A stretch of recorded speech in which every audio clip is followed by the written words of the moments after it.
जय मसीह सभी को। आज का बुधवार का दिन हमें परमेश्वर ने एकत्रित किया है स्तुति आराधना के लिए। क्यों ना हम प्रभु की आराधना और स्तुति करें। पर उससे पहले मैं एक वचन पढ़ना चाहूंगी उत्तेजन के लिए।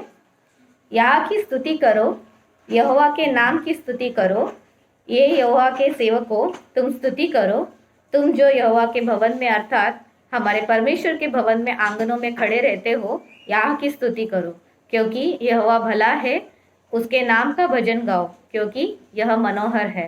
तो जैसे ये वचन कहता है कि प्रभु का हमें स्तुति और हमें आराधना करना चाहिए, क्यों ना हम हमारे जगह में उठ खड़े हो और परमेश्वर की स्तुति और आराधना करेंगे। जैसे कि पहला गाना है, खुशी मनाओ, बोलो बोलो मसीहा की जय। तो आए हम ये गीत गाते हैं और प्रभु की स्तुति करेंगे। खुशी खुशी मनाओ, खुशी खुशी मनाओ, खुशी खुशी मनाओ, खुशी खुशी मनाओ, बोलो बोलो मसीहा की जय जय जय, बोलो बोलो मसीहा की जय जय जय। मेरे लिए आया, मेरे लिए जिया, मेरे लिए आया, मेरे लिए जिया, मेरे लिए यीशु ने दुख उठाया, मेरे लिए यीशु ने दुख उठाया, मेरे लिए मार गया, मेरे लिए गाड़ा गया, मेरे लिए मार गया, मेरे लिए गाड़ा गया, मेरे लिए फिर से जय मेरा मसीह, मेरे लिए फिर से उठा मेरा है मसीह। मैं मसीह का हूँ, हम मसीह के हैं। खुशी खुशी मनाओ, खुशी खुशी मनाओ, खुशी खुशी मनाओ, खुशी खुशी मनाओ, बोलो बोलो मसीहा की जय जय जय, बोलो बोलो मसीहा की जय जय जय। खुशी खुशी मनाओ, खुशी खुशी मनाओ, खुशी खुशी मनाओ, खुशी खुशी मनाओ, बोलो बोलो मसीहा की जय जय जय, बोलो बोलो मसीहा की जय जय जय। जिंदगी मेरी बदल गई जब से मैंने मसीह को पाया है। आइए इस गाने के साथ हम प्रभु की स्तुति करें। जिंदगी मेरी बदल गई जब से मसीह को पाया है, खिल गई है कलियां नई, यीशु बाहर लाया है। जीवन है क्या पल ही दो पल का, किसने है जाना होगा क्या किसका। जीवन है क्या पल ही दो पल का, किसने है जाना होगा क्या किसका। घड़ियां सुनहरी फिर ना लौटेगी, घड़ियां सुनहरी फिर ना लौटेगी, मुक्ति और जीवन वो लाया है। जिंदगी मेरी बदल गई जब से मसीह को पाया है, खिल गई है कलियां नई, यीशु बाहर लाया है। मार्ग में हमारे वो दर्शक रहेगा, कदम डगमगाए वो हाथ वो थामेगा। मार्ग में हमारे वो दर्शक रहेगा, कदम डगमगाए तो हाथ वो थामेगा। भटके हुओं को राह दिखाने, भटके हुओं को राह दिखाने, इस धरती पर वो आया है। जिंदगी मेरी बदल गई जब से मसीह को पाया है, खिल गई है कलियां नई, यीशु बाहर लाया है। जीवन की रोटी और अमृत जल को कैसे भरपूरी से देता वो हमको, जीवन की रोटी और अमृत जल को कैसे भरपूरी से देता वो हमको। लहू बहा के पाप हमारा, लहू बहा के पाप हमारा, यीशु ने मिटाया है। जिंदगी मेरी बदल गई जब से मसीह को पाया है, खिल गई है कलियां नई, यीशु मसीह जो आया है। जिंदगी मेरी बदल गई जब से मसीह को पाया है, खिल गई है कलियां नई, यीशु बाहर लाया है। जैसे हमने अभी स्तुति किया है, वैसे ही हम आराधना करेंगे, परमेश्वर के और नज़दीक जाएंगे और परमेश्वर को जिनको घुटने टेक कर आराधना करना है वो आराधना कर सकते हैं इस समय में, और प्रभु के नज़दीक और हम करीब जाएंगे। देने को कुछ भी नहीं मेरा तो है कुछ नहीं, आया हूँ लेकर खाली हाथ, देता हूँ मैं खुद को मैं आज, देने को कुछ भी नहीं मेरा तो है कुछ नहीं, आया हूँ लेकर खाली हाथ, देता हूँ खुद को मैं आज, कर में आराधना,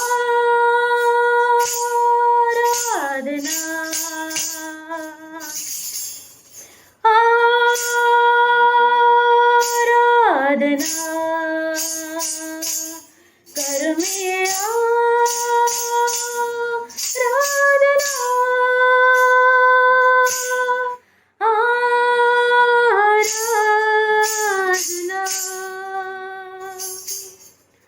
सब कुछ तो तेरा ही है, मेरा तो है कुछ नहीं,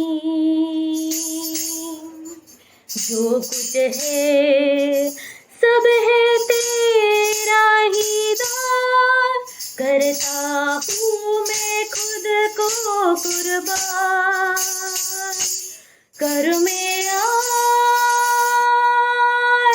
आराधना, आराधना,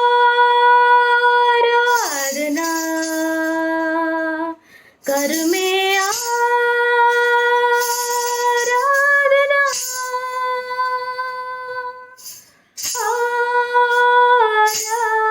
आराधना, सांसें जो तूने दी है, धड़कने तूने दी है, घुटनों पर मैं गिर कर कहूँ, तेरे बिन मैं ना जी सकूँ, कर में आराधना,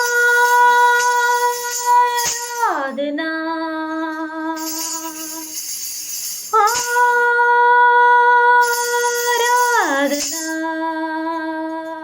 कर में आराधना,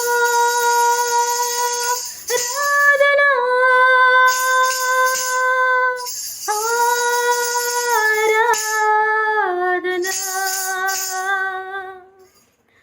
सर मेरा झुकाता हुआ खुद को मैं देता हूँ, मुख के बल में गिर कर कहूँ, तेरे बिन मैं ना जी सकूँ, सर मेरा झुकाता हुआ खुद को मैं देता हुआ, मुख के बल मैं गिर कर कहूँ, तेरे बिन मैं ना जी सकूँ, कर में आराधना,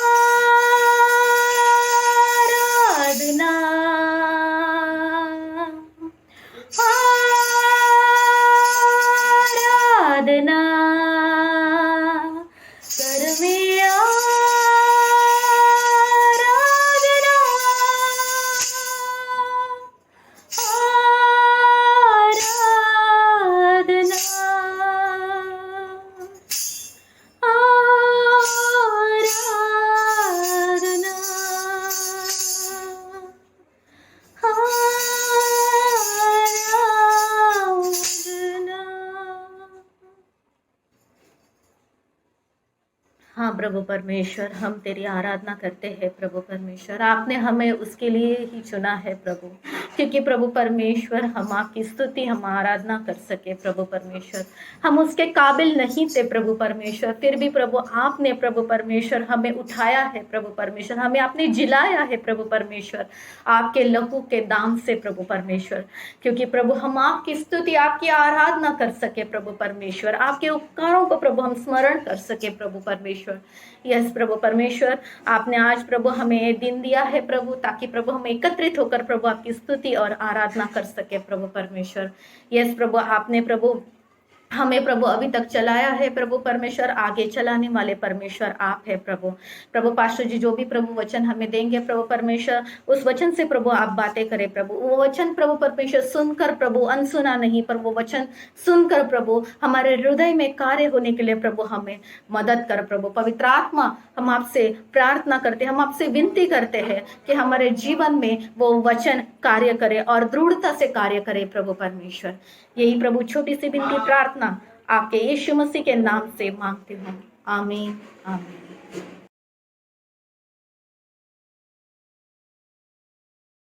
जय मसीह। फिर से हम प्रभु के चरणों में आए हैं और मैं विश्वास करता हूँ कि आप सभी सुरक्षित हैं। मैं विश्वास करता हूँ कि आप सभी प्रार्थना में लगे रहे हैं। ये भी विश्वास करता हूँ कि आप इस परिस्थिति के लिए प्रार्थना कर रहे हैं। तो क्यों ना आज फिर से हम प्रभु के चरणों में आए हैं, उसकी वाणी सुनने के लिए, उसके वचन को समझने के लिए और उसके वचन पे मनन करने के लिए। तो आज के वचन का शीर्षक है हृदय की कठोरता, हार्डनेस ऑफ हार्ट। तो हम मरकुस की किताब से हम देखेंगे 6 अध्याय 45 से लेके 52 तक हम उसे पढ़ेंगे। तब उसने तुरंत अपने चेलों को नाव पर चढ़ने के लिए विवश किया और वे उससे पहले उस पार बैतसदा को चले जाए, जब तक कि वह लोगों को विदा करे।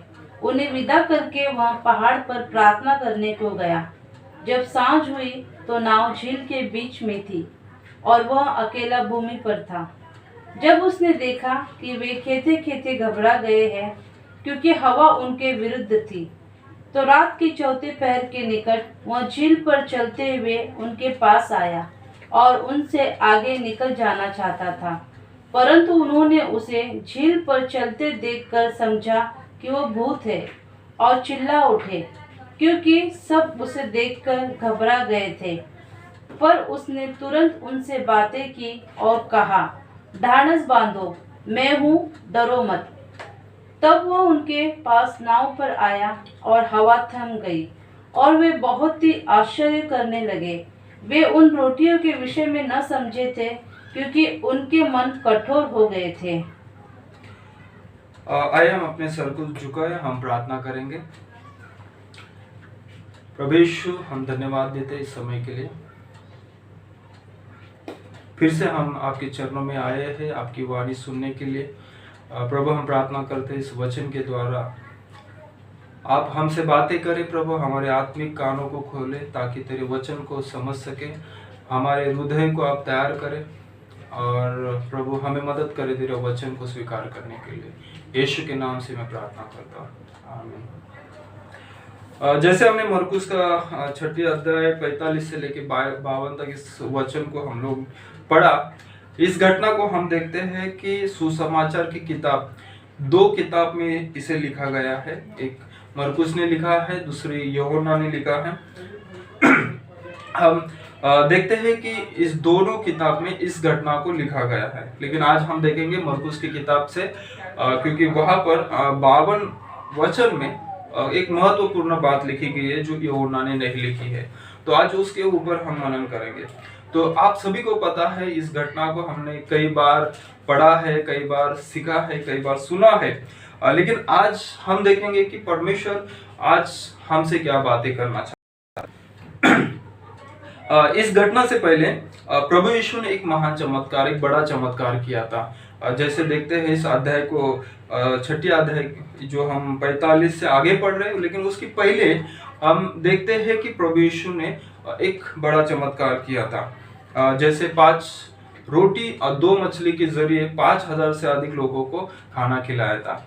और हम देखते हैं कि ये जो चमत्कार हुआ उससे पहले प्रभु यीशु और चेले मिलकर बात करते हैं कि इतने सारे लोग हैं, भूखे हैं और इस जंगल में है तो उन्हें खाना कैसा खिलाए। तो तब हम देखते हैं कि जब बातचीत होती है चेलों के साथ, तब यीशु वहां पर एक बड़ा चमत्कार करता है और उनके आंखों के सामने, चेलों के सामने, शिष्यों के सामने यीशु एक बड़ा चमत्कार करता है, जो उनके पास 5 रोटी और 2 मछली की जगह 5000 से अधिक लोगों को खिलाया गया। क्योंकि यहाँ पर हम देखते हैं कि महिलाओं की संख्या को नहीं लिखा गया है, पुरुषों की संख्या लिखा है कि 5000 लोग, 5000 पुरुष थे, लेकिन महिला और बच्चों को नहीं। तो हम पकड़ सकते करीबन 10 या 15,000 हो सकते हैं लोग, उन लोगों को यीशु ने खाना खिलाया था।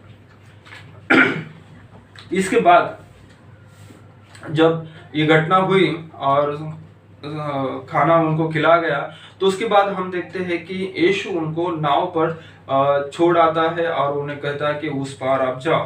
तो हम देखते हैं कि फिर जब यीशु उन्हें छोड़ता है और खुद प्रार्थना के लिए पहाड़ पे चला जाता है, तो हम फिर देखते हैं, आगे हम पढ़ते हैं कि नाव जो है झील के बीच जाती है, आंधी आती है और चेले डर जाते हैं। और तब यीशु वहां से देखता है कि चेले परेशान हैं और संकट में है। तब प्रभु यीशु खुद पानी पर चलते हुए जाकर चेलों को बचाता है। नाव पर है और आंधी रुक जाती है और चेले आश्चर्य हो जाता है, चेले को आश्चर्य होता है कि ये क्या हो रहा है। पहले तो डर जाते हैं कि यीशु पानी पर चलता तो उसे भूत कहा गया, तो उनके मन में डर था। और देखते हैं कि यीशु नाव पर आए और उन्होंने इस आंधी को रोका और इस घटना को हम आज देखते हैं। तो इसी वचन 51 में हम पढ़ते हैं, उसे पढ़ेंगे 51 में। तब वह उनके पास नाव पर आया और हवा थम गई और वे बहुत ही आश्चर्य करने लगे। और वो बहुत ही आश्चर्य करने लगे। तो यहाँ पर हम देखते हैं कि दे वो कम्प्लीटली अमेज, तो कम्प्लीटली मतलब वो आश्चर्य उन्हें हो गया। और उसके आगे हम पढ़ते हैं 52 वचन में हम पढ़ते हैं, यहाँ पर जो मरकुस ने लिखा है इस वचन को हम पढ़ेंगे। वे उन रोटियों के विषय में न समझे थे क्योंकि उनके मन कठोर हो गए थे। क्योंकि उनके मन कठोर हो गए थे और वो रोटियों के विषय में समझ नहीं पाए क्योंकि उनके मन कठोर हुए थे। यहाँ पर लिखा है, हिंदी में ट्रांसलेशन में मन लिखा है, इंग्लिश में हम उसे पढ़ते हैं कि their hearts were hardened, their hearts were hardened, यानी कि उनका हृदय जो था कठोर हो चुका था। उन्हें आश्चर्य कहा जाता है कि उनके हृदय जो तो कठोर हो गए थे। और उन्हें यानी कि हम इस वचन के जरिए हम देखते हैं कि hardness of heart is not only just rebellion towards God, और hardness of heart is not only caused by sin. तो यानी कि परमेश्वर के विरुद्ध में हम बंडखोरी करते हैं, परमेश्वर के विरुद्ध में पाप करते हैं, तभी हमारा हृदय कठोर होता है, ऐसा नहीं। इतना ही नहीं बल्कि हम परमेश्वर के आश्चर्य कामों को नहीं समझ पाते या कई परिस्थितियों के कारण हमारा हृदय कठोर हो जाता है। यहाँ पर हम देखते हैं कि चेले यीशु के साथ थे, यीशु ने बड़े काम किए, बड़े चमत्कार किए यीशु ने, और इस तरह से हम देखते हैं कि इतना परमेश्वर के साथ होने के बाद, प्रभु यीशु के साथ होने के बाद भी उनके हृदय कठोर थे, ऐसा प्रभु यीशु कहता है। यहाँ पर उस वचन में कहता है कि उनके हृदय कठोर हुए थे। फिर हृदय की कठोरता का और एक हम एक उदाहरण देखेंगे, जैसे 5000 लोगों को खिलाया 5 रोटी और 2 मछली की तरह। तो दूसरा भी हम चमत्कार देखते हैं कि 4000 से अधिक लोगों को प्रभु यीशु ने फिर से खाना खिलाया। तो यहाँ पर इस घटना को भी हम उसे देखेंगे, याद करेंगे। मरकुस का 8 अध्याय 1 से 4 तक हम पढ़ेंगे। उन दिनों में जब फिर बड़ी भीड़ इकट्ठी हुई और उसके पास कुछ खाने को न था, तो उसने अपने चेलों को पास बुलाकर उनके पास खाने के लिए नहीं था, तो वो चेलों से कहता है, मुझे इस भीड़ पर तरस आता है, मुझे इस भीड़ पर तरस आता है, क्योंकि यह 3 दिन से बराबर मेरे साथ है, और 3 दिन से बराबर मेरे साथ है, और उनके पास कुछ भी खाने को नहीं। उनके पास कुछ भी खाने को नहीं है। यदि मैं उन्हें भूखा घर भेज दूं, तो तो मार्ग में थक कर वो रह जाएंगे, क्योंकि इनमें से कोई कोई दूर से आए हैं। उसके चेलों ने उसको उत्तर दिया। जब यीशु उनसे ये कहता है तो हम देखेंगे कि चेलों का उत्तर क्या था। यहाँ जंगल में इतनी रोटी कोई कहाँ से लाए कि ये तृप्त हो। उसने उनसे पूछा, तुम्हारे पास कितनी रोटियां हैं? उन्होंने कहा, 7। तो हम देखते हैं कि जब यीशु को भीड़ पर तरस आता है और प्रभु यीशु चेलों से फिर से एक बार कहता है, तो हम देखते हैं कि ये शायद प्रभु यीशु फिर से उनकी परीक्षा ले रहा था। और हम देखते हैं कि चेलों का उत्तर क्या था कि यह जंगल में इतनी रोटी कहाँ से लाए कि वो तृप्त हो जाए। कुछ दिनों पहले ही प्रभु यीशु ने ऐसा चमत्कार किया था, चेलों से बातचीत कर कर चेलों के आंखों के सामने प्रभु यीशु ने 5000 से अधिक लोगों को खाना खिलाया था। यहाँ पर फिर से वही शायद परमेश्वर उनकी परीक्षा लेना चाहता है। जैसे इस घटना को यूहन्ना की किताब में लिखा गया है, तो उसमें लिखा गया है 6 अध्याय 5 से लेकर 6 में हम पढ़ेंगे। यूहन्ना 6, 5 और 6। जब यीशु ने अपनी आंखें उठाकर एक बड़ी भीड़ को अपने पास आते देखा, तो फिलिपुस से कहा, हम इनके भोजन के लिए कहाँ से रोटी मोल लाए?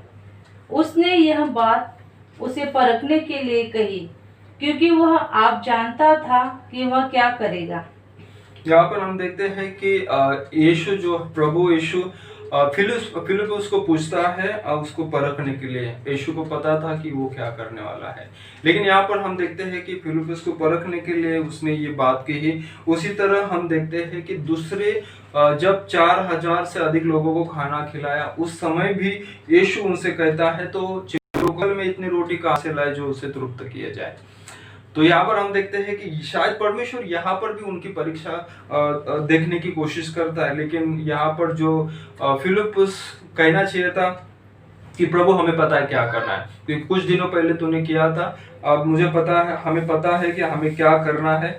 लेकिन चेले सब पिछला चमत्कार को भूल गए थे। इतना नहीं कि उनके हृदय की कठोरता को देखकर यीशु उन्हें डांटता है।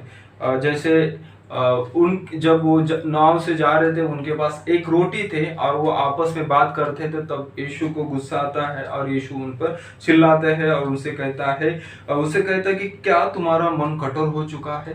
तो हम मरकुस के 8 अध्याय 14 से 21 में हम पढ़ेंगे।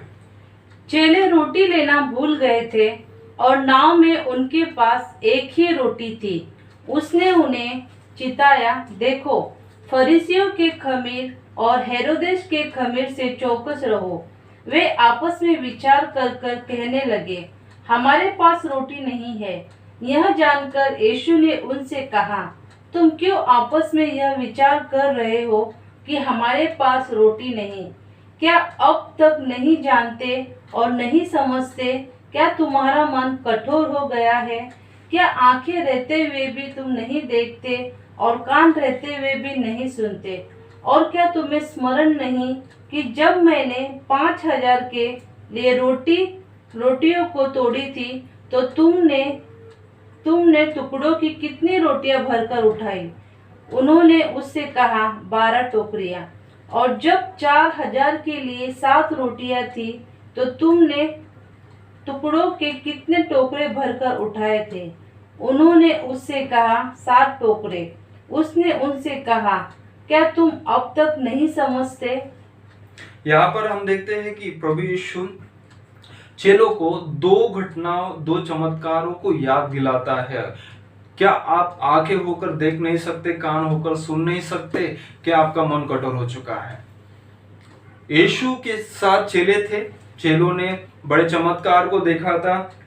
चेलों ने देखा कि यीशु ने आंधी को रुका दिया, और यीशु ने जो अद्भुत काम किए, उस अद्भुत कामों को शायद वो भूल गए, और एक अपनी रोटी के कारण वो लोग आपस में चर्चा करने लगे और उस बात को देखते हुए यीशु उनसे डांटता है कि क्या तुम्हारा मन कठोर हो चुका है। यानी कि हम देखते हैं कि परमेश्वर के विरुद्ध जाना या परमेश्वर के विरुद्ध में पाप करना इतना ही हमारा मन कठोर होता है ऐसा नहीं, लेकिन हमारे हर एक परिस्थिति के कारण, कुछ परिस्थितियों के कारण हमारा मन हम कठोर कर सकते हैं। जैसे चेलों ने किया, चेलों का मन कठोर था, हृदय कठोर हुआ था, तो शायद ऐसे ही कई परिस्थिति के सामने या फिर बड़े चमत्कार करने वाले परमेश्वर जो है, प्रभु यीशु है, उस कारण आप उस पर भरोसा नहीं कर पाते, यानी कि आपका विश्वास कमजोर है, आपका हृदय कठोर हो चुका है। यानी कि आपका हृदय कठोर है, यानी आपका विश्वास है जो कमजोर हुआ है। इसके लिए मत्ती का 6:8 में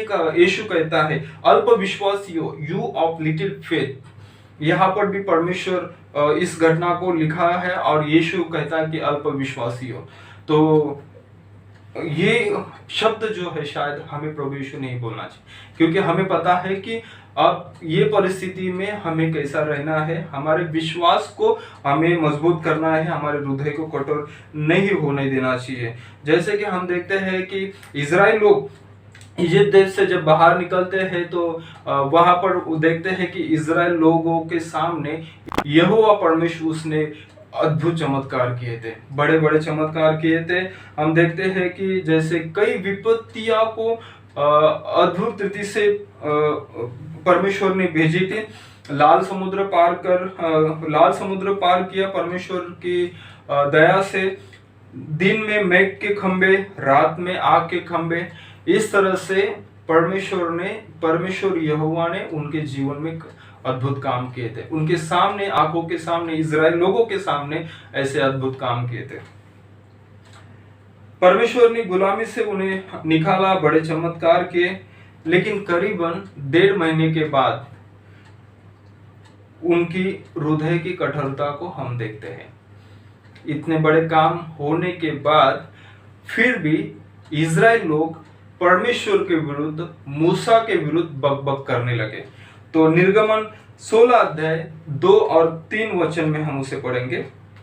जंगल में इजराइलियों की सारी मंडली मूसा और हारून के विरुद्ध बकबक करने लगी।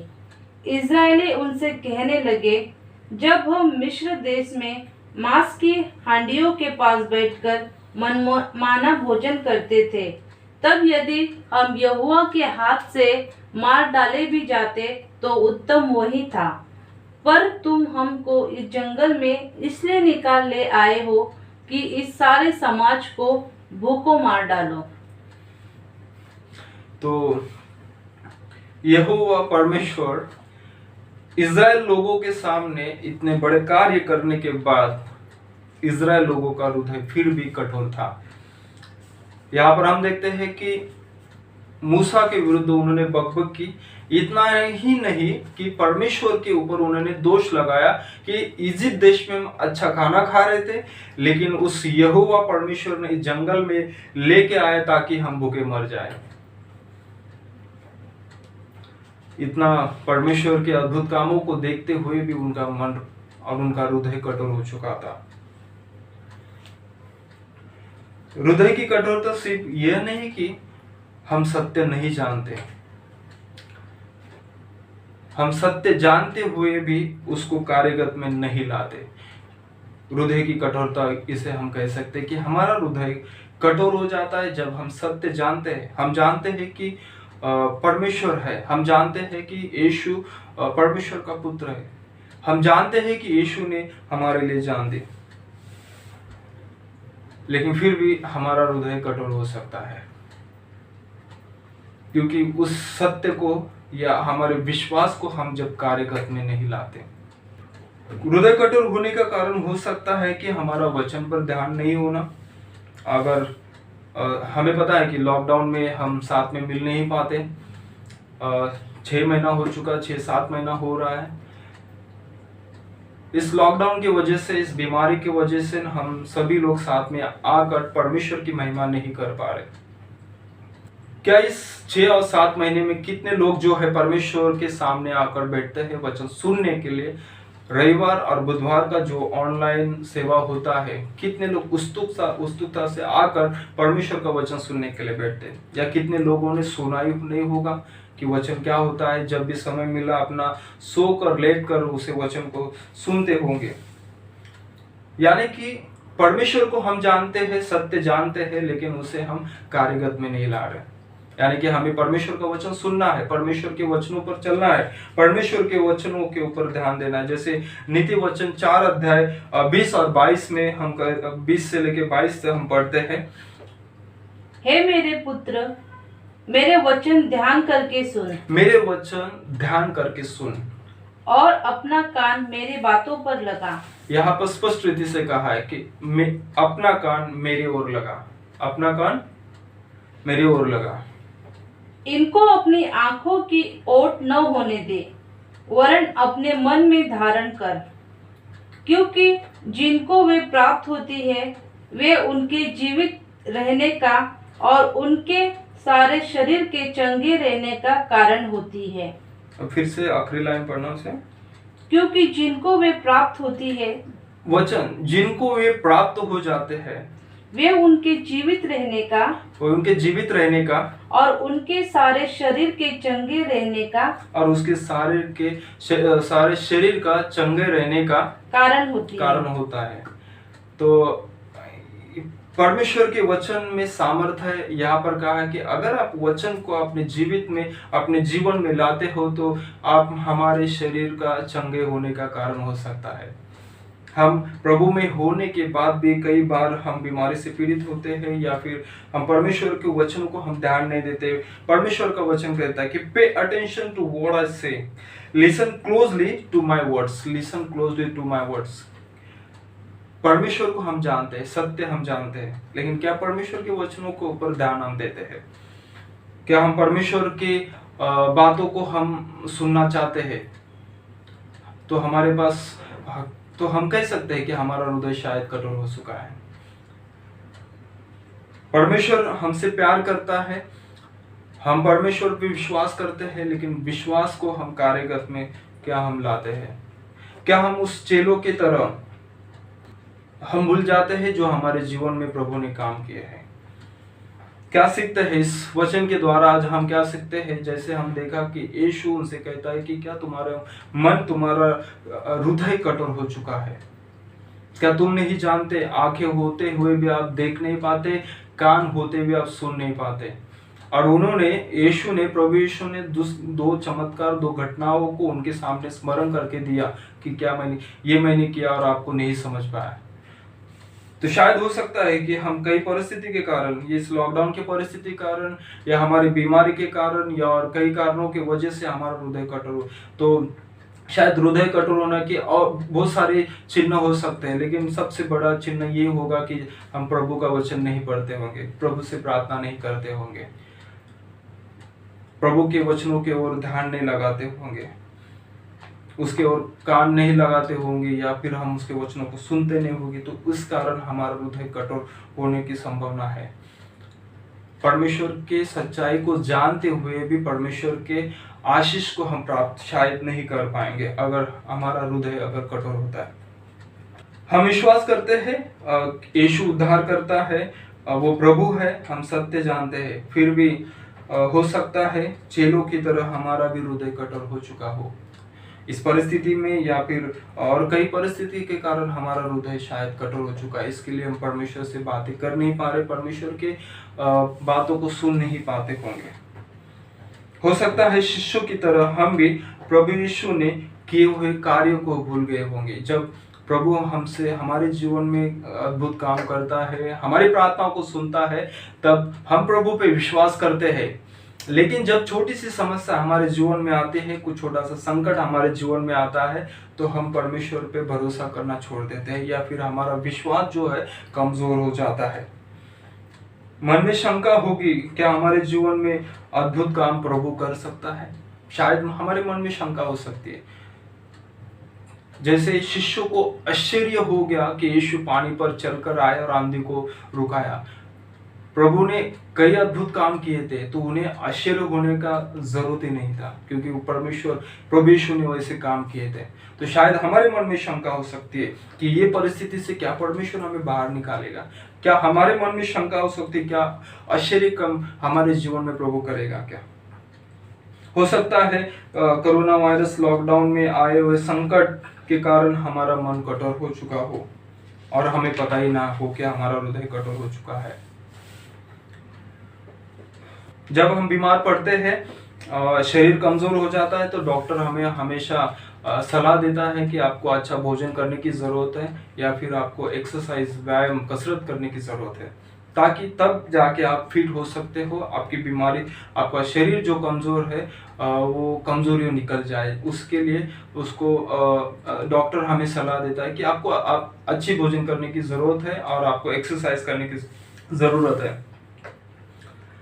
वैसे ही संकट में जो हमारा विश्वास है उसे हमें एक्सरसाइज करना है, हमारे विश्वास को बढ़ाना है। अच्छे समय में हम विश्वास तो होता ही है, अच्छे समय में परमेश्वर को हम महिमा देते ही है, लेकिन संकट में और कठिन परिस्थितियों में परमेश्वर पे भरोसा करना और हमारे विश्वास को बढ़ाना, ये हमारे लिए एक्सरसाइज हो सकता है। जैसे शरीर की कमजोरी अगर निकल जाती है एक्सरसाइज करने से, तो हमारा विश्वास, अगर एक्सरसाइज करते हैं, उसका हम परमेश्वर पे भरोसा करते हैं, तो परमेश्वर में हम मजबूत हो जाते हैं और परमेश्वर के महान कार्य को हम देख सकते हैं। उसी तरह अगर हम किसी संकट में हो या किसी संघर्ष में हो, जीवन में संघर्ष कर रहे हो, तो विश्वास में हमें बढ़ना है, विश्वास में हमें बढ़ना है। उसकी वो वचनों की ओर ध्यान देना है, उसके वचनों की ओर काम देना है, क्योंकि परमेश्वर हमसे कुछ बातें करना चाहता है, हमें कुछ बताना चाहता है। हमें वचन पता है, हमारे पास पवित्र शास्त्र बाइबल है, हमें पता है कि उसमें लिखा ये है, लेकिन क्या हम उस वचनों पे मनन करते हैं और परमेश्वर की बातों को सुनते हैं? अगर हमारा हृदय कठोर हुआ हो तो प्रभु उसे